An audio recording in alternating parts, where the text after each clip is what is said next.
Chapter 2. I think that, at that time, none of us quite believed in the time machine. The fact is, the time traveller was one of those men who are too clever to be believed. You never felt that you saw all around him. You always suspected some subtle reserve, some ingenuity in ambush, behind the lucid frankness. Had Forby shown the model and explained the matter in the time traveller's words, we should have shown him far less skepticism, for we should have perceived his motives. A pork butcher could understand Forby, but the time traveller, he had more than a touch of whim among his elements, and we distrusted him. Things that would have made the frame less of a clever man seem tricks in his hands. It is a mistake to do things too easily. The serious people who took him seriously never felt quite sure of his deportment. They were somehow aware that trusting their reputation for judgment with him was like furnishing a nursery with eggshell china. So I don't think that any of us said very much about time travelling in the interval between that Thursday and the next. Though its odd potentialities ran, no doubt, in most of our minds, its plausibility, that is, its practical incredibleness, the curious possibilities of anachronism, and the utter confusion it suggested. For my own part, I was particularly preoccupied with the trick of the model. That I remember discussing with the medical man, whom I met on a Friday at the Linnean. He said he had seen a similar thing at Tübingen, and laid considerable stress on the blowing out of the candle, but how the trick was done, he could not explain. The next Thursday, I went again to Richmond. I suppose I was one of the time traveller's most constant guests, and arriving late found 4 or 5 men already assembled in his drawing room. The medical man was standing before the fire with a sheet of paper in one hand and his watch in the other. I looked round for the time traveller, and "Oh, it's 7:30 now," said the medical man. "I suppose we'd better have dinner." Where?" I said, naming our host. "You've just come. It's rather odd, he's unavoidably detained. He asks me in this note to lead off with dinner at 7 if he's not back. Says he'll explain when he comes." "It seems a pity to let the dinner spoil," said the editor of a well-known daily paper, and thereupon the doctor rang the bell. The psychologist was the only person besides the doctor and myself who had attended the previous dinner. The other men were blank. The editor, aforementioned, a journalist, and another, a quiet, shy man with a beard, whom I did not know, and who, as far as my observation went, never opened his mouth all the evening. There was some speculation at the dinner table about the time traveller's absence, and I suggested time travelling in a half jocular spirit. The editor wanted that explained to him, and the psychologist volunteered a wooden account of the ingenious paradox and trick we had witnessed a week previously. He was in the midst of his exposition when the door from the corridor opened slowly and without noise. I was facing the door and saw it first. "Hello," I said. "At last!" And the door opened wider, and the time traveller stood before us. I gave a cry of surprise. "Good heavens, man, what's the matter?" cried the medical man, who saw him next, and the whole table turned towards the door. He was in an amazing plight. His coat was dusty and dirty, and smeared with green down. The sleeves, his hair disordered, and it seemed to me greyer, either with dust and dirt, or because its colour had actually faded. His face was ghastly pale. His chin had a brown cut in it, a cut half healed. His expression was haggard and drawn, as by intense suffering. For a moment he hesitated in the doorway, as if he had been dazzled by the light. Then he came into the room. He walked with just such a limp as I have seen in footsore tramps. We stared at him in silence, expecting him to speak. But he said not a word, but came painfully to the table. He then made a motion towards the wine, and the editor filled a glass of champagne, pushed it towards him, and he drank. It seemed to do him good, for he looked round the table, and the ghost of his old smile flickered across his face. "What on earth have you been up to, man?" said the doctor.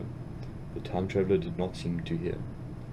Don't let me disturb you, he said with a faltering articulation. I'm all right. He stopped, held out his glass for more, and took it off at a draught. That's good. His eyes grew brighter, and a faint colour came into his cheeks. His glance flickered over our faces with a certain dull approval, and then went round the warm and comfortable room. Then he spoke, still as it were, feeling his way among his words. I'm going to wash and dress. Then I'll come down and explain things. Save some of that mutton. I'm starving for a bit of meat. He looked at the editor, who was a rare visitor, and hoped he was all right. The editor began a question. Tell you presently, said the time traveller. I'm funny, but I'll be all right in a minute. He put down his glass and walked towards the staircase door.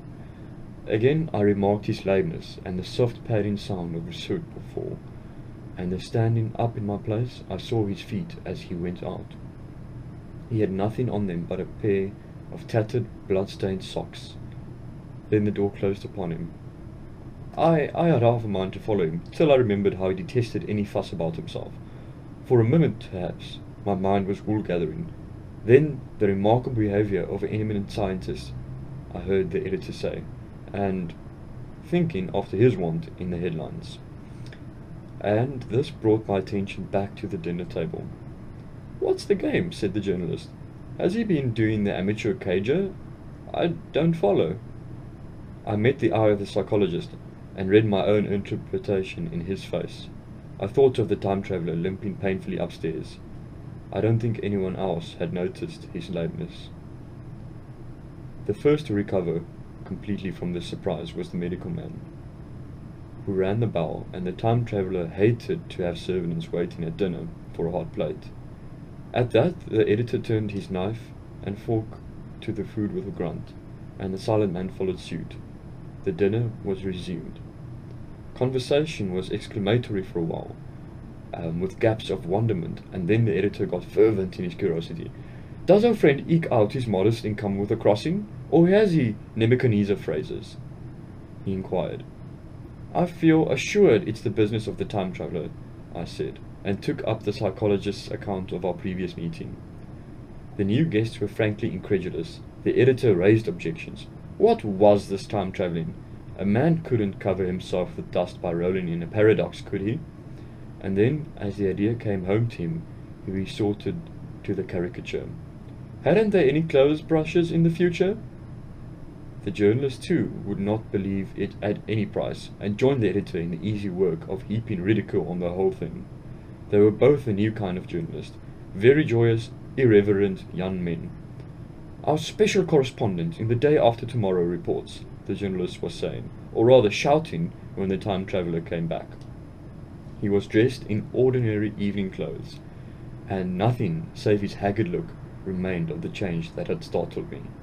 I say, said the editor hilariously, these chaps here say you have been time travelling to the middle of next week. Tell us all about little Roseberry, will you? What will you take for the lot? The time traveller came to the place reserved to him without a word. He smiled quietly, in his old way. Where's my mutton? He said. What a treat it is to stick a fork into meat again. Story! Cried the editor. Story be damned, said the time traveller. I want something to eat. I will not say a word until I get some peptone into my arteries. Thank you, and please pass the salt. One word, said I. Have you been time travelling? Yes, said the time traveller with his mouth full, nodding his head. I'd give a shilling a line for a verbatim note, said the editor.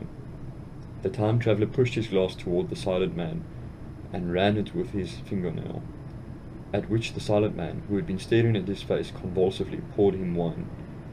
The rest of the dinner was uncomfortable. For my own part, sudden questions kept rising on my lips, and dare I say it, was the same with the others. The journalist tried to relieve the tension by telling anecdotes of Hetty Potter. The time traveller devoted his attention to dinner and displayed the appetite of a tramp. The medical man smoked a cigarette and watched the time traveller through his eyelashes. The silent man seemed even more clumsy than usual, and drank champagne with regularity and the determination of a man with sheer nervousness. At last the time traveller pushed his plate away and looked round to us. "I suppose I must apologize," he said. "I was simply starving. I've had a most amazing time." He reached out his hand for a cigar, cut the end.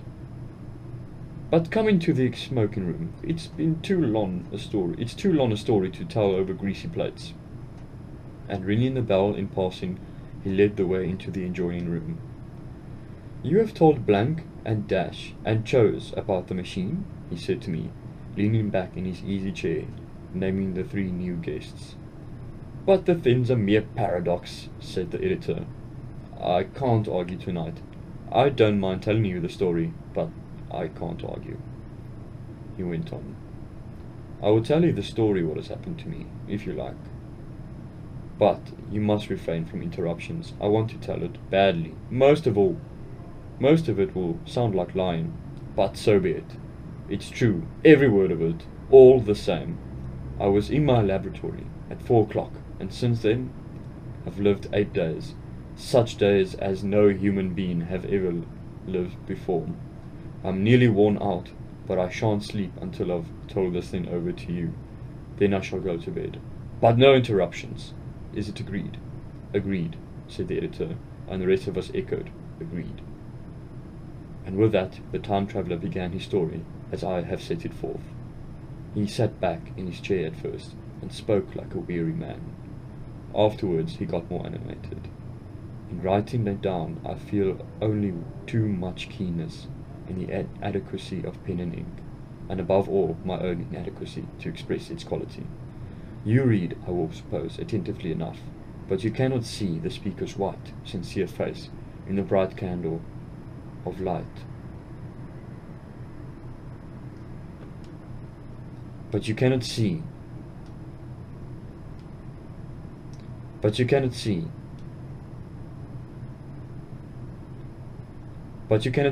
speaker's white face, sincere in the bright circle of the little lamp.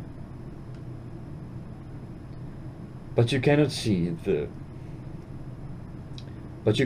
the speaker's white, sincere face in the bright circle of the little lamp, nor hear the intonation of his voice.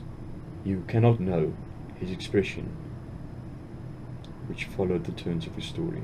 Most of us were in the shadow, for the candles in the smoking room had not been lighted, and only the face of the journalist and the legs of the silent man from the knees downward were illuminated. At first we glanced now and again at each other, and after a time we ceased to do that, and only looked at the time traveller and his face.